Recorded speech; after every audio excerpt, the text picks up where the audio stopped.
I walked into HR to report sexual harassment against my female colleague. 3 weeks later, I was unemployed with a note in my file saying I had a poor attitude and wasn't a team player. The person I reported, he got promoted. And the worst part, HR used everything I said in that meeting to build a case against me. I was 27 when I started at Meridian Consulting, a mid-sized marketing firm in downtown Chicago. Fresh off a layoff from a startup that ran out of funding, I was grateful to land somewhere stable.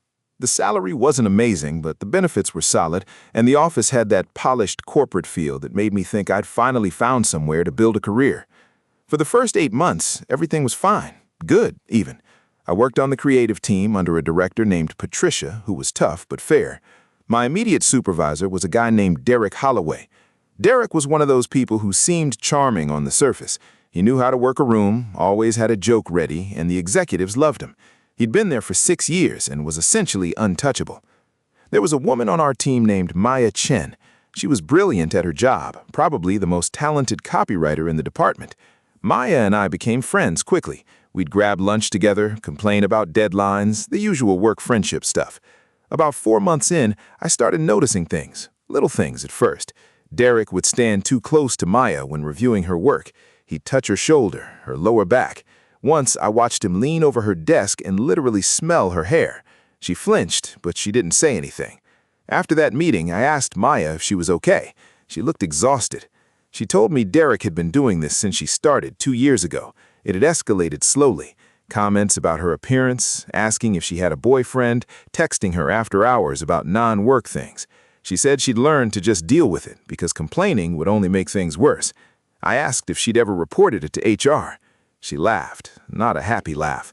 She said Derek was best friends with the HR director, a man named Vincent Cross. They golfed together on weekends, their families had dinner together.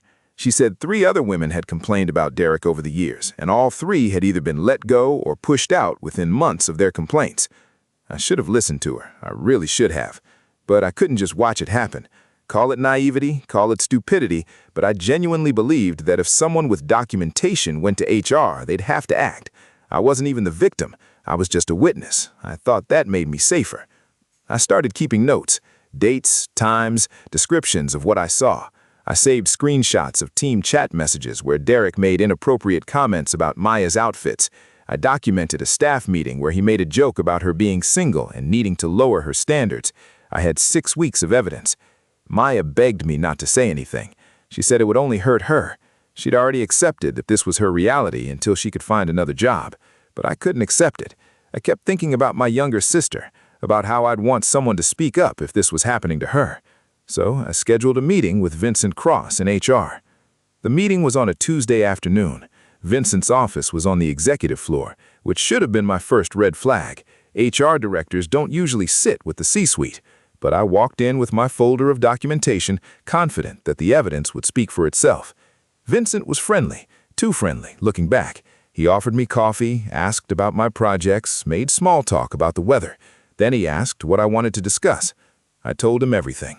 I showed him my documentation, explained that I was coming forward as a witness because I had seen Derek's behavior firsthand and I was concerned for Maya and other women in the department.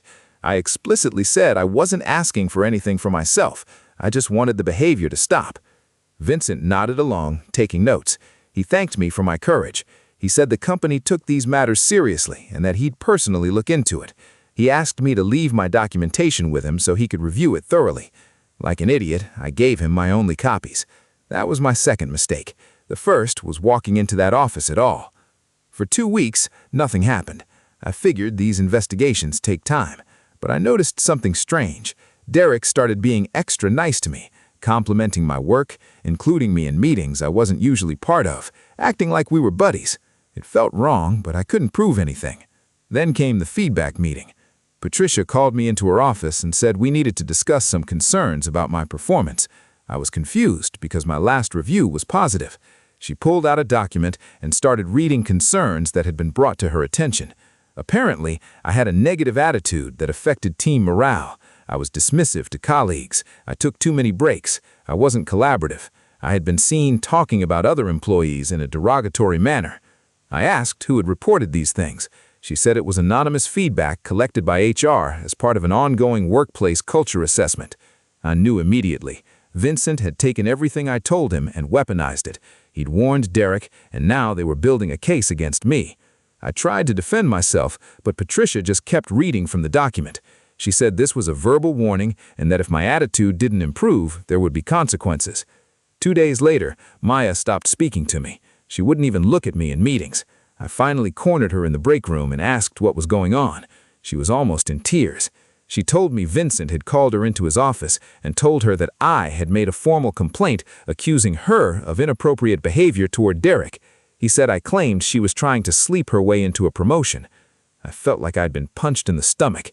They hadn't just ignored my complaint, they twisted it into something that painted me as the villain and drove a wedge between me and the one person who could have corroborated my claims. Okay, I need to stop here for a second because this is where I genuinely didn't know what to do. They had completely flipped my own complaint against me. Subscribe if you think I should have gotten a lawyer involved right then and there. And drop a comment telling me what you would have done because I'm still not sure I made the right choice. But keep watching because what they did next was so calculated it still makes me sick. I spent that entire weekend trying to figure out my next move. I considered going to Patricia directly and explaining everything, but she'd already received the false feedback about my attitude. I thought about contacting a lawyer, but I'd given Vincent all my documentation like a complete fool. I had no proof of anything anymore. On Monday, I decided to try one more time to talk to Maya. I wrote her a long email explaining exactly what I had reported and what I believed Vincent had done to both of us. I asked her to meet me for coffee off-site so we could figure out how to protect ourselves. That email was forwarded to HR within 20 minutes. I know because Vincent called me to his office that afternoon. He sat across from me with a printed copy of my email and a look of practiced concern on his face. He said my email was evidence of harassment and intimidation toward a colleague. He said Maya had reported feeling unsafe around me. He said the company had zero tolerance for this kind of behavior. I tried to explain that Maya and I were friends, that I had been trying to help her, that everything in that email was true. Vincent just shook his head sadly and said the investigation had concluded that my original complaint was unfounded and appeared to be retaliatory in nature. Retaliatory? Against Derek, the man who had been harassing Maya for 2 years. I asked what I was supposedly retaliating for. Vincent said there had been concerns about my work quality, and it appeared I was trying to deflect attention by making false accusations against a respected team member. I demanded to see the evidence against me. I demanded to know who had made these anonymous complaints. Vincent said that wasn't possible due to confidentiality, but that I should focus on improving my attitude if I wanted to remain employed. I lasted another 3 weeks. During that time, I was excluded from every major project. My access to certain files was revoked. I was moved to a desk in the back corner away from my team. Derek walked past me every day with a smirk on his face. Patricia barely acknowledged me. The final straw came when I was written up for being 2 minutes late to a meeting. 2 minutes! I'd been stuck on a call with a client, which Patricia knew because she'd asked me to take that call, but the write-up stood. 2 days later, Vincent called me into a meeting with Patricia and a woman from legal I'd never met. They said that given my pattern of behavior, my continued negative attitude, and my failure to improve after multiple warnings, they were terminating my employment effective immediately. Patricia couldn't even look at me. Vincent thanked me for my contributions and wished me well in my future endeavors. The legal woman handed me a severance agreement. It included a clause saying I wouldn't sue the company and wouldn't discuss my termination publicly. In exchange, I'd get 3 weeks of pay. I was so exhausted, so beaten down that I almost signed it, but something stopped me. Maybe it was the smug look on Vincent's face. Maybe it was thinking about Maya, still trapped there with Derek. Maybe it was just pure stubbornness. I told them I needed to have a lawyer review the agreement before signing anything. The temperature in the room dropped about 10 degrees. Vincent said that was certainly my right, but that the severance offer would expire in 48 hours. If I didn't sign by then, I'd receive nothing. I took the paperwork and walked out. I did get a lawyer, a friend of a friend who specialized in employment law.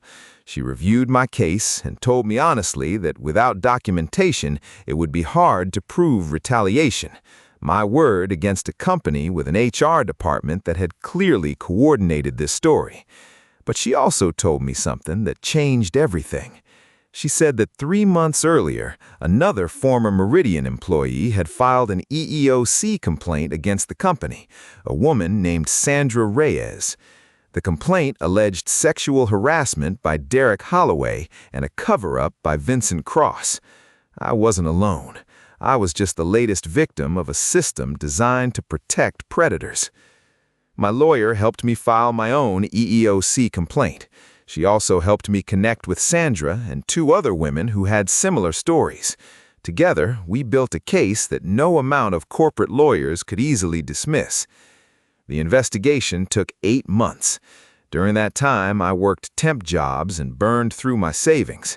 There were moments I almost gave up, but every time I thought about quitting, I remembered Vincent's smug face telling me my complaint was retaliatory. In the end, the EEOC found reasonable cause to believe Meridian had engaged in unlawful employment practices. Derek was finally fired, though I'm sure he landed somewhere else with a glowing reference. Vincent was quietly let go. The company paid a settlement to me and the other complainants.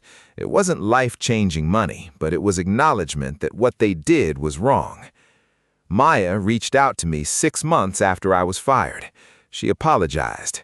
She said Vincent had manipulated her, made her believe I had betrayed her. By the time she realized the truth, I was already gone, and she was too scared to speak up. She's at a different company now. We're not close anymore, but we're cordial.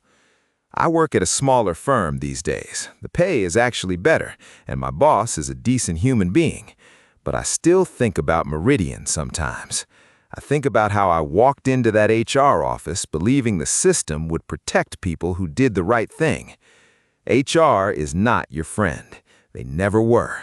Their job is to protect the company, and sometimes that means destroying innocent people to keep the real problems hidden. I learned that lesson the hard way.